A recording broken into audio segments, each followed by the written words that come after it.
Okay, well here we go. Storm doors are beyond the scope of this inspection. It looks like it closes pretty well. Come over here, is our doorbell. Okay, so that's beyond what we do. Moving on in here, we're missing our striker plate for our deadbolt. Even the latch for the door latch is loose right there. We close the door. Well, we see our door sweep is torn and compromised. And then as we close the door, you see we got daylight down there. You can see the daylight coming through here. So we're missing some energy here. But that's okay because we got single pane windows anyway. Which was okay when this house was built. This house was built in the late 50s. Okay? So we didn't have double pane glass. We had single pane aluminum frame. But if you're pulling a building permit to remodel this or something, you would have to bring it up. You'd have to bring it up. So we're coming over here, we got a single pane aluminum frame. If you look inside of here, it's not a good example. I'm going to get you a better example. But the windows are working right here. We've got one GFCI. Is that right? One GFCI in this room behind the couch, okay, that will not trip. It's not working. It's been tripped. It was tripped before I got here. It will not reset. However, these receptacles continue to work. And the whole principle behind this, is that we don't want to rewire the whole structure. It wasn't required to have grounding when it was built.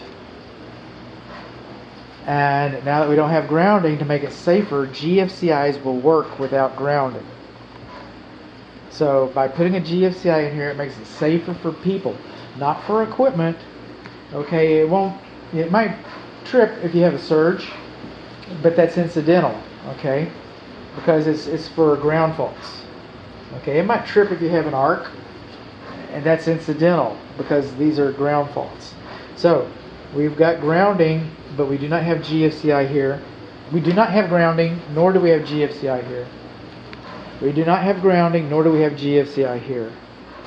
We don't know what we have here because no part of that receptacle works, and the GFCI is tripped and will not reset. Windows farther from the ground than 72 inches and closer to the floor, it should not be closer to the floor than 24 inches. So these windows, in the late 50s, this was modern. In the late 50s, this was desirable. We wanted to do this. We wanted to do this in the 1950s. So, but today, the windows wouldn't be allowed. Now, this window's been secured with a wing nut.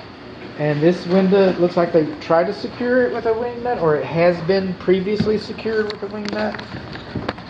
But the wing nut is missing. So that window can open. We're missing these two screens. We're missing 5 screens overall. We're missing this screen as well. The kitchen window. No GFCI. No grounding. In the kitchen, it should be GFCI and grounding. Not one or the other. Not one or the other. We have a whole video about our interior plumbing and appliances. We have a whole video about, our sounder covers missing. Is coming up. The thermostats in the bedroom. We got our whole video about that.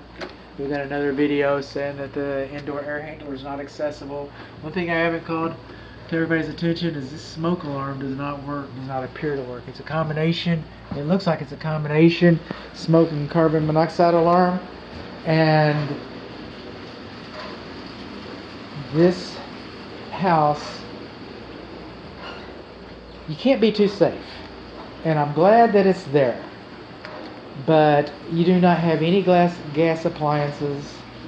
You do not have a door going to a garage or any place going that has gas. You have one door going outside, all your windows go outside. You do not have a fireplace. You've got electric heat. It's all electric home. So a carbon monoxide alarm is not required in this situation. And again, I'm not dissuading perfection. If you want to be more safe, that's fine. But just a conventional smoke alarm would be plenty right there. It would be enough. Now this smoke alarm right here, it should be around the corner. It should not be directly over the oven, okay, the range. It should be out in the middle of this room right here, because if it's too close to the kitchen, you're going to get nuisance trips. it's going to just start going off, and so to avoid nuisance, that's kind of what you want to do. Moving on in here.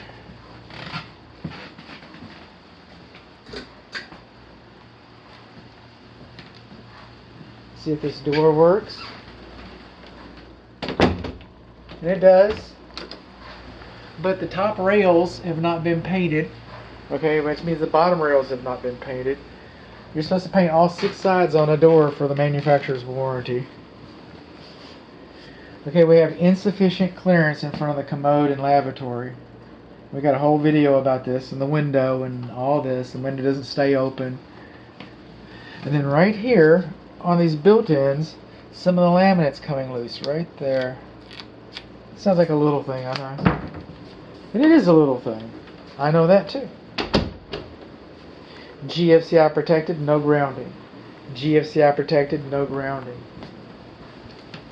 Is not GFCI protected and does not have grounding. And that's electrical and kind of... These are the windows, single pane aluminum frame windows. I wanted to get a better one to show you. I might have to go back into the dining room. I mean, none of them are that good, but I wanted to show you, like, a really gross one. And that's a good example. I think I took some still images, but the glazing strips, the plastic that goes inside the windows is all compromised. That window has a little crack on it right in there. I get it. They just use silicone to stick the window in. That's what I would do, but they don't have the glazing strips like they used to. Missing some screens. Oh, some screens over here. We're coming on in. These 2 screens, only 2 screens you have. The screens go out to your porch. The porch is painted. Okay. The porch that has the low guardrails, the porch that does not have graspable handrails, the porch that does not, the steps are not dimensionally uniform, and it doesn't have any flashing next to the wall. That porch, our screens are torn and compromised, wore out. You can look inside there and see little specks, maybe hail dings or something. I don't know.